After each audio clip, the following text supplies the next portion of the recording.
जो कांग्रेस करके गई है, अगर संजय गांधी ने एक वक्त पर तुर्कमान गेट में सौंदर्यीकरण के लिए बुलडोजर चलवाया था, तो बीजेपी सत्ता में आएगी, फिर बीजेपी एक दिन वही काम दोहराएगी। इसीलिए आप सत्ता में आए हैं।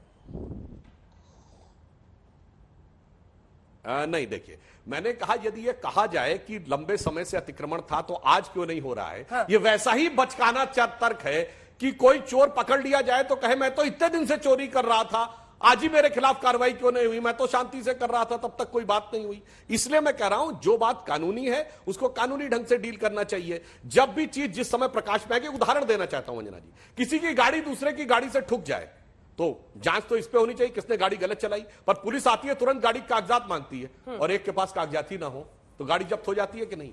तब वो ये नहीं कह सकता ना ना ना ना सिर्फ जांच इस पे करिए कि इनकी गलती थी ड्राइविंग में, मेरी गलती थी, ये गाड़ी का कागजात क्यों ले लिया गया। ये नियम है, जब गाड़ी देखी जाएगी और गाड़ी का कागजात गलत है तो गाड़ी के ऊपर भी कार्रवाई हो जाएगी। अब आप सही कागजात लाइए, गाड़ी की जब्ती ले जाइए। तो इसी प्रकार कोई लॉ एंड ऑर्डर की स्थिति उत्पन्न हुई और जब वहां पे बाकी जांच हुई और वह तथ्य सामने आ गए गलत है तो ईमानदारी से अगर इलीगल कंस्ट्रक्शन है तो क्यों नहीं उसको गिराया जाए, क्यों धर्म के चश्मे से देखा जा रहा है। इलीगल कंस्ट्रक्शन क्यों ना गिरे, अवैध निर्माण। ये तस्वीर है और मुझे लगता है इस तस्वीर में कहीं आप भी हैं, शायद आप आज ग्राउंड पे रिपोर्टिंग कर रही थी। इस तस्वीर में एक तरफ मेरा भारत महान का एक बोर्ड भी ढहा दिया गया और वास्तव में भारतीय जनता पार्टी ने ये किया है। ये क्या कह रहे थे, अभी एक्सपोज हो जाएंगे और मैं आशा करती हूं कि जितनी शालीनता से और जितनी देर मैंने आपकी बात सुनी, आप भी मेरी बात सुनिएगा। 2014 और 2019 में आप दिल्ली की जनता को लुभाना चाह रहे थे।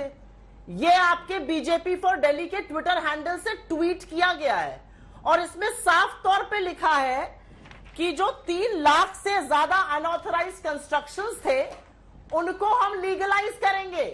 अतिक्रमण को लीगलाइज करने की बात आपने 2014 में करी और 2019 में करी।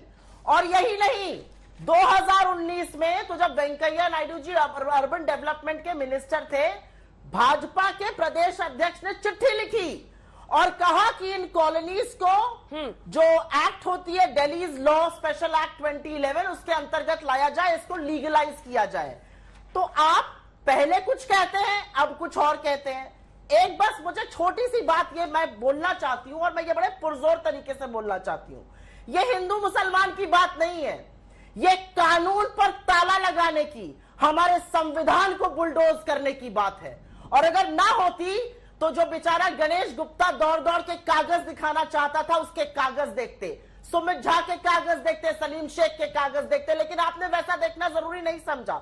आप सीए का राग अलाप रहे थे। जनवरी 1, 2020 में आया था और आज तक उसके रूल्स नहीं बने हैं।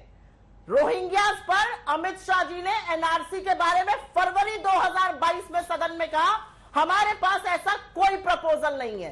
तो दिक्कत की बात यह है कि आप वैमनस्यता फैलाएंगे। आपको लगता है ये प्रक्रिया वाकई अतिक्रमण हटाने के लिए करी जा रही है। मध्य प्रदेश में दंगे भड़के, अतिक्रमण हुआ, दिल्ली में दंगे भड़के, अतिक्रमण हुआ।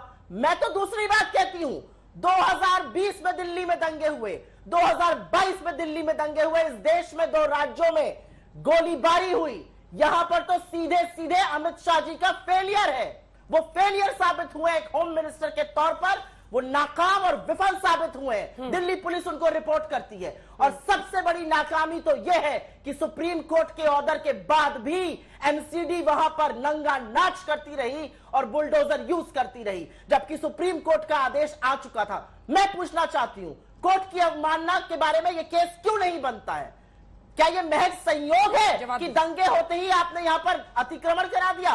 15 साल से एमसीडी की सत्ता आपके हाथ में है, 8 साल से सत्ता आपके हाथ में है दिल्ली में। लगातार आपने बात करी है रेगुलराइज करने को, कॉलोनीज को, वो भी तो अतिक्रमण में बनी जवाब दीजिए सुधा जी। अलग अलग तरह की भाषा सत्ता के सहयोगी बनकर मत कीजिए, ये गलत है जो आप कर रहे हैं। देश के 10 राज्यों में आज दंगे भड़के हुए हैं, लेकिन देश के प्रधानमंत्री जी एक शब्द नहीं बोलते हैं, देश के गृह मंत्री जी एक शब्द नहीं बोलते हैं। सोर्सेस के माध्यम से आज तक और तमाम चैनल्स पे पता चलता है उन्होंने पुलिस से कार्रवाई की। ये होता है लॉ एंड ऑर्डर, ये होती है कानून व्यवस्था।